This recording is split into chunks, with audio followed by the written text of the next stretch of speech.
Bye, terima kasih sudah menonton. Jangan lupa subscribe, like, comment, and share.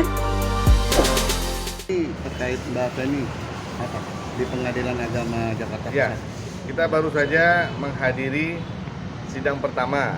Feni hadir sebagai tergugat. Kasus perkara ya terkait pengesahan perceraian dan pengesahan cerai talak, ya, pengesahan isbat dengan cerai talak. Jadi agak bingung juga nih, karena awalnya mereka nikah tidak ada alasan, ya, tidak secara hukum mereka nikah. Mereka menikah ada buat surat pernyataan. Jadi agar lebih kita jelaskan ya secara komplit gitu. Mereka ini menikah ada buat surat pernyataan pada tahun 2021 bulan 3. Oke. Sementara status si lelaki, si A, cerai resmi dengan istrinya yang pertama, Emilia, itu November 2021. Jadi cerai resmi dari istri sebelumnya 2021, dia bikin surat pernyataan nikah dengan Feni 2021 Maret, sementara pengadilan putusin perceraian dia dengan pernikahan sebelumnya di bulan November. Berarti ini berlaku surut, kan gitu. Nah, di dalam gugatan pengajarannya, yang pastinya mendapatkan info dari kliennya, mengatakan bahwa Feni dengan si A itu sudah tidak harmonis sejak 2019. Ternyata padahal Feni kenal dengan si A baru tahun 2021. Ya. Jadi gua nggak tahu entah kurang tidur atau salah dengar atau gimana ya gitu. Jadi ya mereka lah, biar mereka yang mengkoreksi bagiannya mereka.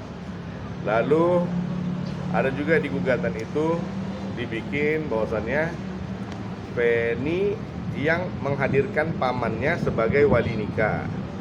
Sementara Feni sendiri tidak pernah mengenal wali nikah tersebut. Ada 2 orang warga negara Pakistan yang menjadi saksi nikahnya, ya. Masih warga negara Pakistan waktu itu ya. Iya. Itu teman-teman dari si A. Mereka warga negara Pakistan dan mereka masih warga negara asing menjadi saksi pernikahannya. Nah, itu adalah teman-teman dia sendiri. Dan Feni berdomisili di Cibubur, tapi pernikahan dibuat di Purwakarta. Oke. Desa apa? Desa.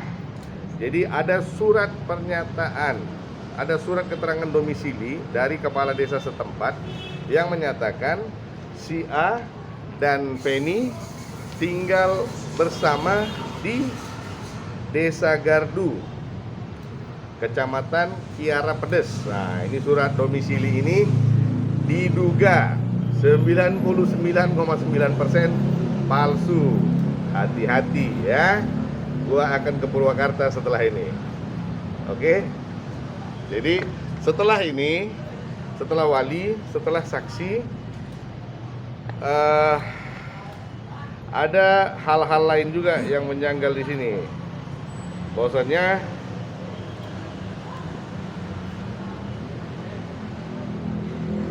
dia juga meragukan keabsahan daripada kedua anak lelakinya. Bahwasannya itu lahir untuk dia atau tidak. Saya nggak tahu apa alasannya. Saya rasa ya tidak profesional banget ya, dan tidak lelaki banget lah ya untuk menjadikan ini sebagai alasan untuk berbuat yang dia mau ya. Oke lah, pada saat anak pertama oke. Ini masa anak dua-dua juga dia begitu kan ya. Tapi kita kembali ke jalur profesional aja. Ya, jadi ini orang kalau gue lihat sangat menyepelekan hukum Indonesia. Dia di pernikahan sebelumnya belum kelar dia sudah nikah dengan Feni.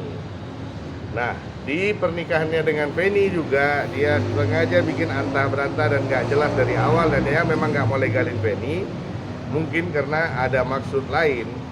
Jadi kalau pada saat datang lompatan-lompatan seperti ini, Feni akan menjadi sumir. Nah ini kalau sekarang nggak ada bantuan media aja kan, dia tidak akan tahu apa yang dia buat. Jadi pernikahan pertama belum komplit, dia sudah pindah ke pernikahan kedua. Pernikahan kedua belum selesai, dia sudah kasih surat pernyataan loh ya. Dia sudah bikin surat pernyataan cerai pada tahun 2023. Mana surat pernyataan cerainya?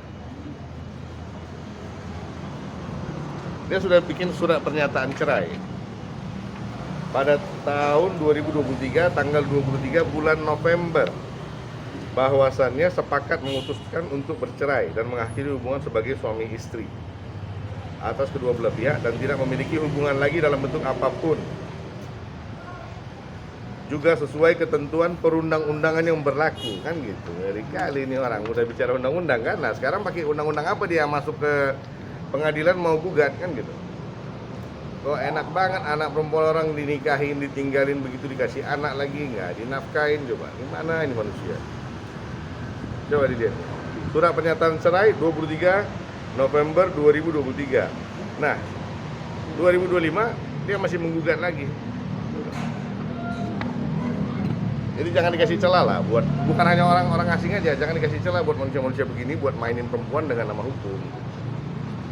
Bang, ada indikasi ke KDRT juga nggak Bang? KDRT secara fisik tidak, tapi secara psikis banget. Bang, penetapan tentang soal anak juga Bang ya.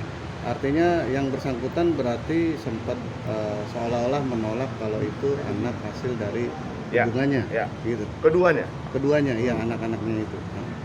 Berarti di sini Mbak Feni ingin menetapkan kalau itu memang hasil hubungan mereka berdua.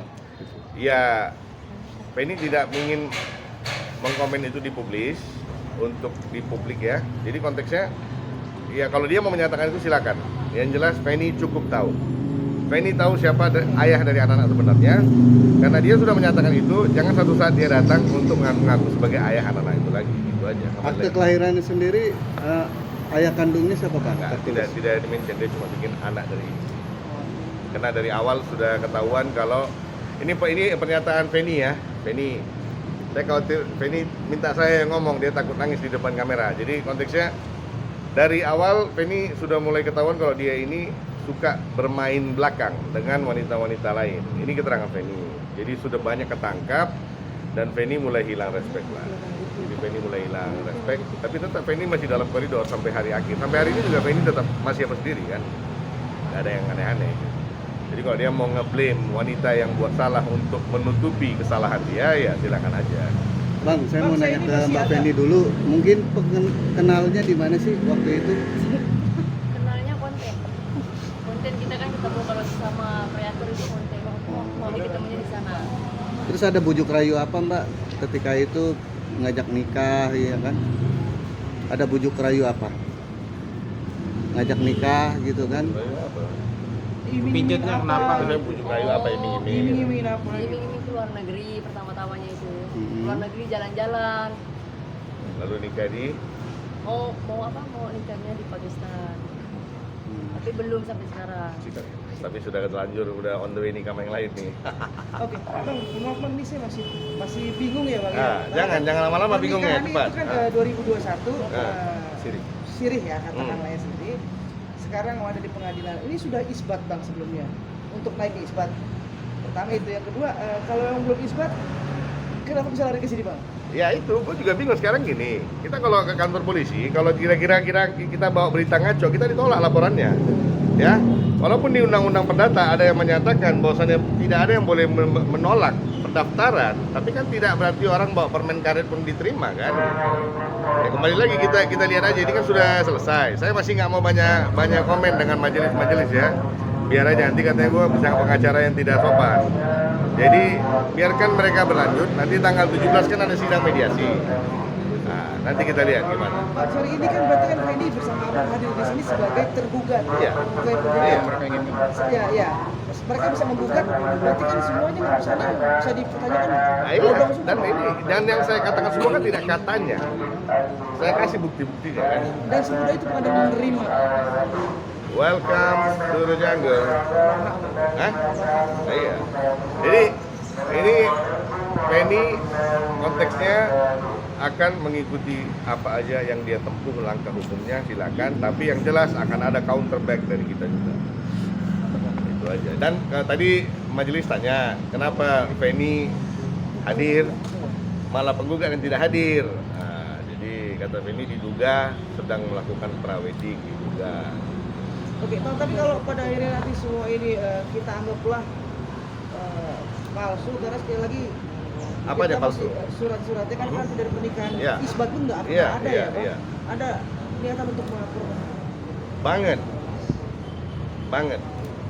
atas dugaan apa aja, Pak? Pasal-pasal. Ya pastinya pemalsuan karena surat domisili itu pasti pemalsuan, ya. Lalu surat pernikahan dia bikin backdate itu sudah pemalsuan. Lalu uang Feni dia raup miliaran itu sudah lain lagi pasal paling favorit kan gitu. Jadi ada, cuma kan kita ini kebetulan kita juga baru balik ke Jakarta, jadi kita pertama kali menghadiri ini. Sebetulnya ini di luar daripada kita punya kita punya date. Kalau nanti tanggal 17 untuk mediasi ya. Tanggal 17 mediasi. Dan harus datang kedua belah pihak. Ya kita pasti datang gitu. Karena kayak saya terus terang membunuh penasaran di diri saya sebagai seorang praktisi hukum. Ya gue juga ada baca-baca dikit, gue juga paham hukum lah ya gitu. Tidak hanya hakim aja yang paham hukum kan gitu. Saya mau lihat kemana sih arahnya ini gitu. Kalau dibilang mau berdamai, emang siapa yang menyatakan perang kan gitu. Emang kalau bilang sekarang dia mau damai, apalagi fungsinya itu laki-laki juga udah mau perempuan lain, mau ngapain kan?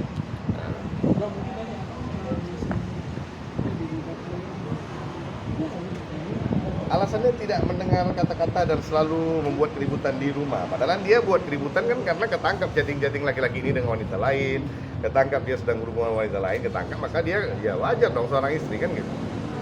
Bang, lakinya ini kan seorang WNA ya, status izin menetapnya itu dari keimigrasian adalah masalah. Iya kan, gue bilang ya imigrasi juga kita belum tahu ini izin tinggalnya seperti apa. Dia kok bisa bikin income miliar-miliar di negara kita, dia bisa bikin TikTok begini begitu mencari keuntungan. Nah sekarang gue tanya, kita nih warga negara Indonesia nih, kalau ke negara orang, bisa nggak kita semudah itu bikin uang dia ke negara orang kan gitu? Kenapa begitu lengahnya hukum praktek kita pada saat orang asing mau meraup keuntungan di negara kita? Bukan investor loh.